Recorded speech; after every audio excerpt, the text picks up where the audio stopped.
Bonjour à tous et bienvenue dans l'autre direct. Aujourd'hui, nous recevons Didier Vignali, directeur fondateur du croiseur La Seyne-sur-Saône, une scène découverte de danse mais aussi de théâtre, aujourd'hui menacée par un retrait de subventions par la DRAC.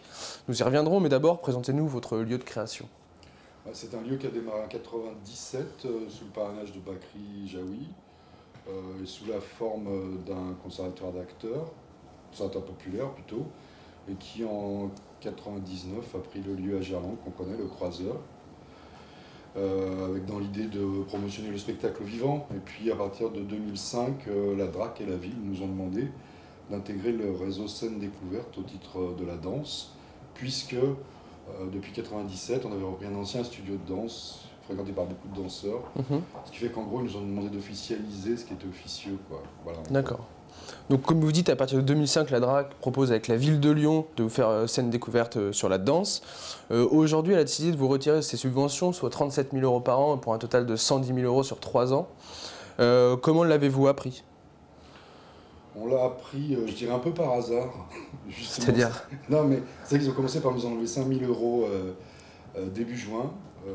C'était un peu une sommation, quoi. On était au courant de rien. Ils nous ont dit que c'était suite à des problèmes internes de communication à la DRAC. Donc on attendait 37 000, on n'a eu que 32. Et on devait boucler notre budget fin juin. Et puis en juin, il y avait la fameuse réunion tripartite avec les institutionnels pour renouveler les scènes découvertes pour les 3 ans à venir. Et là, ça ne s'est pas très bien passé à nouveau. En 2012, ça s'était déjà pas très bien passé. Qu'est-ce qui s'est pas bien passé? Ils me reprochent un peu ma ligne artistique. C'est-à-dire que pour eux, je suis très nettement pas assez élitiste. Et donc, j'ai dû monter un petit peu au créneau pour leur faire comprendre que je n'étais pas d'accord. Eux, ils aimeraient que je programme 5-6 compagnies dans l'année. Nous, par exemple, à la Biennale Off, on est à 5 Biennale Off déjà, on est plutôt sur une trentaine de compagnies sur l'ensemble de la région. Pour faire aider le plus de gens possible?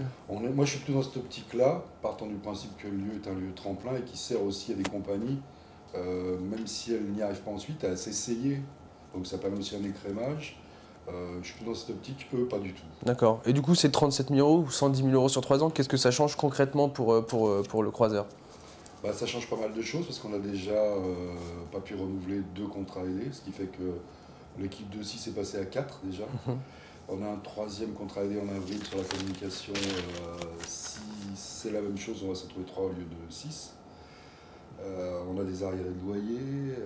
Donc ça réduit vos capacités aussi à accueillir des groupes C'est pour cette raison qu'on a dû déprogrammer en janvier, parce qu'on n'avait pas d'autre solution, il fallait qu'on fasse des économies et on ne voyait pas bien comment faire autrement que d'essayer de louer un peu la salle, plutôt que de programmer des jeunes compagnies avec les factures de chauffage, d'électricité, etc. Et quels sont les arguments qui vous ont été avancés, outre le nombre de programmations, la ligne artistique? On frise la malhonnêteté intellectuelle, c'est-à-dire on est sur par exemple, mettre les compagnies en danger parce qu'on est à la recette, alors qu'en 2005, on nous a interdit de leur donner des fixes et de faire de la coproduction. La même DRAC nous l'interdisait.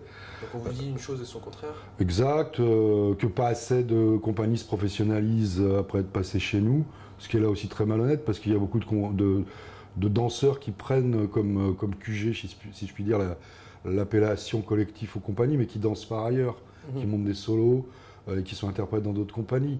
Donc on n'est pas responsable du fait que des danseurs ne mettent pas tous les œufs dans le même panier. Est-ce que c'est un critère, le nombre de gens qui accèdent à, on va dire, qui arrivent à trouver des contrats dans les subventions? Apparemment pour la DRAC, oui. C'est-à-dire en termes de lisibilité, ne pas faire n'importe quoi avec l'argent du contribuable, comme si on le faisait, nous.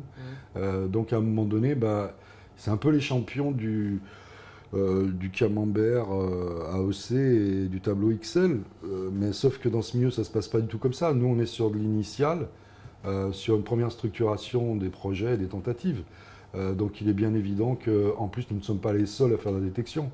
Il y a aussi la maison de la danse, il y a aussi la DRAC. En 2014 par exemple, sur le plateau DRAC il y avait 10 compagnies retenues, sur les 10 il y en avait 6 quand même qui étaient passées par le croiseur, donc on ne voit pas bien où était le problème. Vous êtes à la genèse des projets, vous essayez de structurer une idée qui est présente chez un metteur en scène ou Exact, on est un lieu chantier avec pas mal de copeaux, quoi. Comme dans tout endroit où il existe des premiers essais.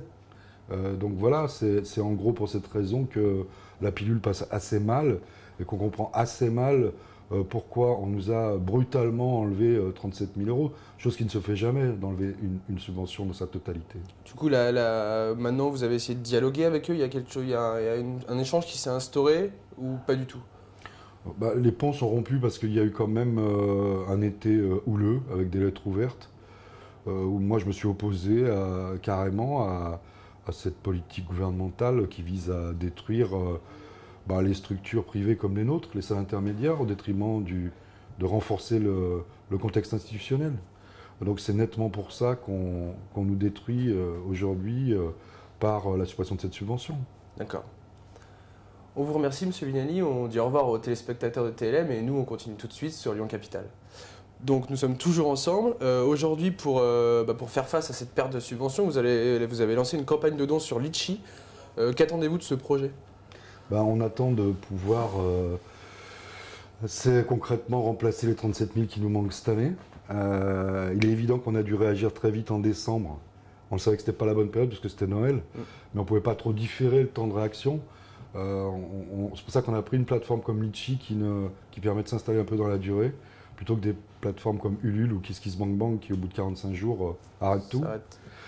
C'est pour ça qu'on a besoin vraiment de fédérer autour de ce qui se passe. Vous en êtes où là? Là, on est autour de 3 000 euros sur les 37 000 demandés. D'accord. Donc, avec pas mal de gens qui s'intéressent au problème, mais j'ai l'impression qu'aussi beaucoup de gens sont eux aussi dans l'ennui. Donc, l'intérêt ne se traduit pas forcément par des dons. Je pense qu'il y a aussi beaucoup de plateformes. Il y a une compensation sur les gens qui donnent, souvent ça se passe comme ça aussi sur ces plateformes-là, c'est-à-dire qu'on voulait les inviter à un événement ou... Pour l'instant, on n'a rien décidé, on se réserve le droit à arriver à un certain moment, d'informer tout le monde de ce qu'on mettra en place. Bien sûr, on fera des retours, ça deviendra un peu plus convivial. Là, on est, si je puis dire, dans la phase aiguë de la crise. Il faut absolument qu'on trouve des solutions. Vous êtes à combien de spectateurs par an qui viennent? On était autour de 6 000, un peu plus.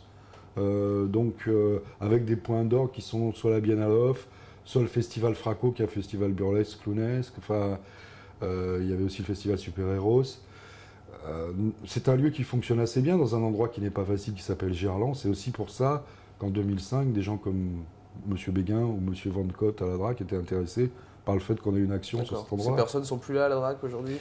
Malheureusement. Donc on est un peu... Nous, on nous a reproché aussi notre turnover dans les 4 mois reprochés par la DRAC, ce qui est un peu comique quand même. C'est-à-dire? Il y a trop de gens qui, comme on a des contrats aidés, pour embaucher c'est compliqué.